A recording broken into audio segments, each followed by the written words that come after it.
and you did nothing. Let me ask you this. Do you not take this seriously at all? I do take it serious. I'm busy. I'm a very busy person.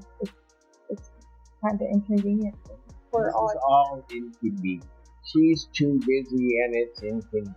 Really, this isn't all about you. You made the decision to drink. You made the decision to get into that car. You made the decision to drive. You made the decision to have that accident. This woman walked into court at White right pointing backhand index asterisk pause for a second. 15 violations? That's not a small slip-up. That's like failing the same test over and over. Then walking in like the teacher is a problem. And in court, those violations aren't suggestions. They are strikes stacking against you. Asterisk. Anything from the people. The problem that I have, Wilson, is that on the 17th you admitted to the violations. They set the sentencing out to today. In the interim, because I wasn't there to follow, I had told you to report to community corrections, get on a scram tether immediately. That was on the 17th. It was not until Monday of this week that in the late afternoon Monday that you put yourself onto a scram tether. Trying to figure out why. Yeah.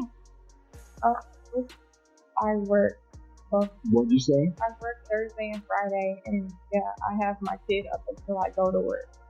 And I also didn't know that my son couldn't go in because I went over there after court. And I understand that, but that was on Wednesday. Right.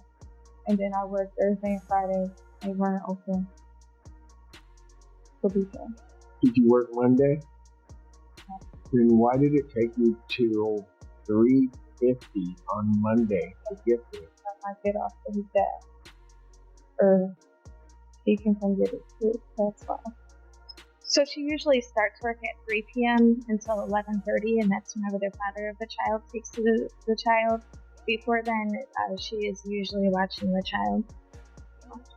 Let's see how I knew that you weren't drinking. I mean, young lady, you're here on a drug driving. I put you on a sober, right? We alleged blood alcohol content was 0.085. There was an accident. During the course of this, you're not blowing when you're supposed to, and then I have a dirty car. I should have sent you. White right pointing backhand index asterisk. Notice how the prosecution isn't even pushing for jail here? That silence speaks volumes. When the state steps back and leaves it to the judge, it usually means they think the judge is about to handle business and not in the defendant's favor. Asterisk. Instead, Judge Simpson is starting to stare back. Like, did she really just say that to me? I mean, it's painful to watch, but fascinating at the same time. It's all inconvenient because you decided, allegedly, to drink, get into a car, and have an accident. That's all inconvenient. But if true, no one in this room was the cause of that inconvenience except you. I think her youth plays an age inside this. She's only 20. It was her first criminal case. It's Friday. So she's 21, and this is her first criminal case. I did that going forward, she's going to take this very seriously. Whenever I appreciate that, but at what point? Because if you look at this report, I have 1, 2, 3, 4, 5, 6, 7, 8, 9, 10, 11, 12, 13, 14, 15, 16, 17, 18, 19, 20,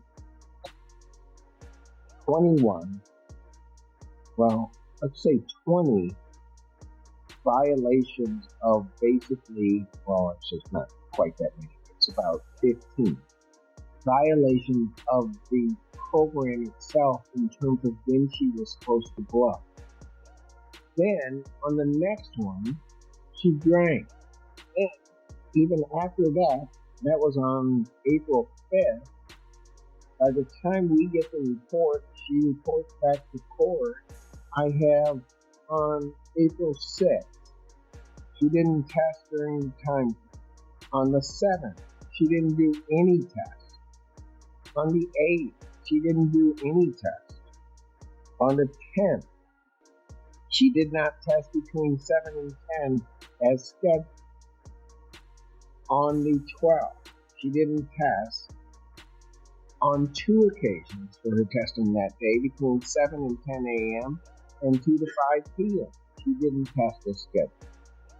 On the 13th, she didn't test between the 7 and 10 a.m. She did do a makeup test an hour and a half late.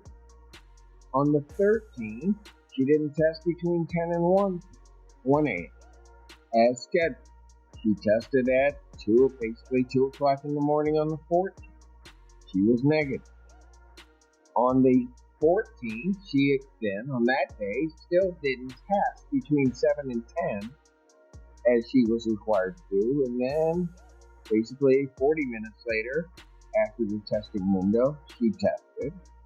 And then, later that day, on the 2 to 5 test, she didn't test as scheduled. That was on the 14th. That's just this month. And then she appears before me on the 17th. I give her a break by not remanding and tell her that she has to get a test. And then I get here, I'm now, and set this out to the 24th, and now I get here, and she's too busy and it's inconvenient. Really. White right pointing backhand index asterisk. This is a huge moment. Judges rarely admit out loud that they could have jailed you earlier. That's like a warning shot across the bow. I spared you once. Don't make me regret it. You can almost hear the patience running out. Asterisk.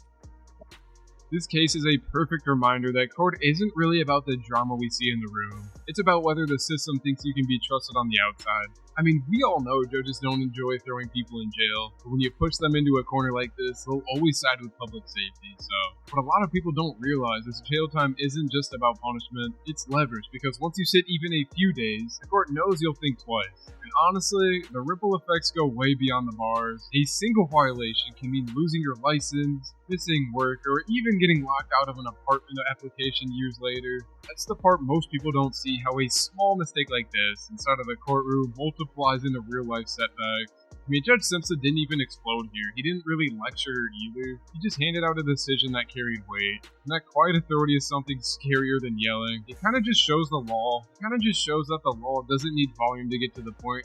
Maybe that's the bigger question. Do consequences work better when they're calm and steady, or when they're loud and angry? Let me know what you guys think. Thanks for watching, guys. White right pointing backhand index asterisk. That look from the judge? That's not confusion.